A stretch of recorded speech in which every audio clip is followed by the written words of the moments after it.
A series of alleged cyber attacks and perceived cyber threats have led to a new round of cyber hysteria. Now, governments around the world are looking at ways to increase their control over the internet and clamp down on online freedoms. This is Behind the Headlines on Global Research TV. In recent weeks, the governments of Britain, Israel, the US, Japan, India, and China have reported alleged cyber attacks by foreign militaries, hackers, and malicious software like Duqu, a virus similar to the Stuxnet cyber weapon constructed by Israel and US for use against Iran's nuclear program. Although the nature and origin of the attacks, or even whether they took place at all, cannot be independently confirmed, the supposed threats are being used to propose punishing new legislation aimed at stifling internet freedoms and are igniting new rivalries in what many see as the battlefield of the 21st century, cyberspace.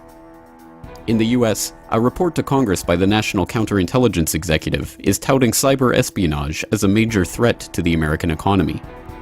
In a section entitled Pervasive Threat from Adversaries and Partners, the report reads, "Chinese actors are the world's most active and persistent perpetrators of economic espionage," and "Russia's intelligence services are conducting a range of activities to collect economic information and technology from US targets."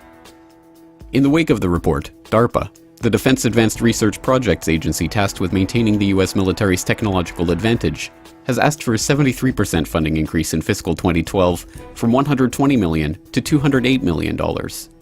Meanwhile, China has lashed out at the report, calling such allegations irresponsible. Now, governments around the world are using fears over cyber attacks as an excuse to crack down on internet freedoms of their own populations. Last month, China vowed a crackdown on social media websites and microblogs as a response to increased boldness in Chinese bloggers in criticizing the government. Beijing's poor response to the high-speed rail crash in Wenzhou earlier this year led to such an outpouring of abuse on the internet that the story was picked up by China's mainstream broadcasters.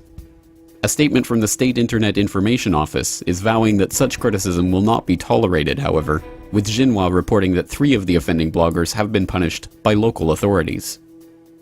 Just days after that announcement, the US Department of Homeland Security announced that it's considering using social media to track and surveil its own population. DHS Undersecretary Karen Wagner said that the government fears social unrest like that seen in Tunisia last December, and wants to use social media services like Twitter to monitor its own population.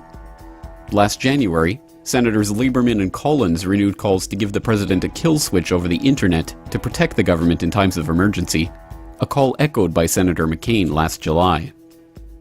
Last week, British Prime Minister David Cameron spoke of the need to strike a balance between cybersecurity and freedom of speech. Speaking at a London cyberspace conference, he renewed British calls for an international framework for cybersecurity. Internet security expert Eugene Kaspersky, speaking at the same conference, defended his own idea for internet passports as a requirement for logging onto the internet, and an internet police force for cracking down on unwanted behavior, adding that countries that did not agree to such a framework should simply be cut off from the internet. Kaspersky is not the only one arguing for a so-called passport or license to access the internet. In the past, the idea has been proposed by Craig Mundie, Microsoft's chief technology officer, and the White House drafted a proposal earlier this year encouraging the private sector development of an internet ID. Critics say that such a plan would be the end of the internet as we know it, making legitimate political protest and government criticism impossible. In a scathing critique of Kaspersky's proposal, security technologist Bruce Schneier lashed out at attempts to end anonymity on the internet. Universal identification is impossible. Even attribution, knowing who is responsible for particular internet packets, is impossible. Attempting to build such a system is futile and will only give criminals and hackers new ways to hide, he wrote. Attempts to banish anonymity from the internet won't affect those savvy enough to bypass it, would cost billions, and would have only a negligible effect on security. For more on this story and other breaking news and current events, please go to globalresearch.ca. For more research and analysis by James Corbett, please go to corbettreport.com.